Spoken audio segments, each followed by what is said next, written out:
आपण बघत आहात आवाज कसमादेचा।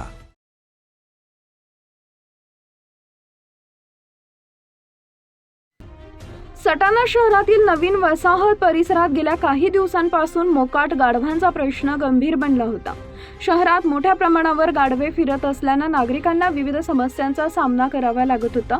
विशेषतः रस्त्यावर मुक्तपणे फिरणारी गाढवे वाहतुकीस निर्माण होणारा अडथळा तसेच रात्री उशिरापर्यंत जोरजोरात आवाज काढत असल्याने परिसरातील नागरिकांना मोठा त्रास सहन करावा लागत होता।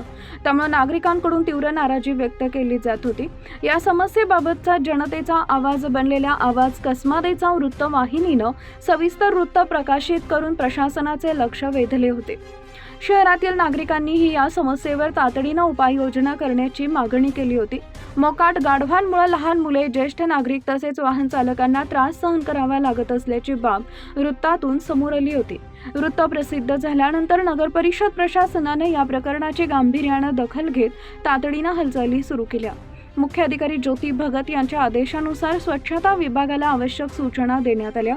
त्यानुसार शहराचे स्वच्छता दूत किशोर सोनवणे यांनी गाढवांच्या मालकाचा शोध घेतला। त्यानंतर संबंधित मालकाला शहरातील गाढवांचा तातडीने बंदोबस्त करण्याच्या सूचना देण्यात आल्या। प्रशासनाच्या कारवाईनंतर गाढवे शहराबाहेर हलवण्यास सुरुवात करण्यात आली असून यामुळे नागरिकांना मोठा दिलासा मिळण्याची अपेक्षा व्यक्त केली जाते। दरम्यान नागरिकांनी प्रशासनाने केलेल्या कारवाईबद्दल समाधान व्यक्त केले असून भविष्यात अशा प्रकारच्या समस्यांवरही तत्परतेने उपाययोजना कराव्यात अशी अपेक्षा व्यक्त केली आहे। तसेच शहरातील सार्वजनिक ठिकाणी व रस्त्यावर मोकाट जनावरे फिरणार नाहीत यासाठी कायमस्वरूपी उपाययोजना करण्याची मागणीही नागरिकांकडून करण्यात येते आहे।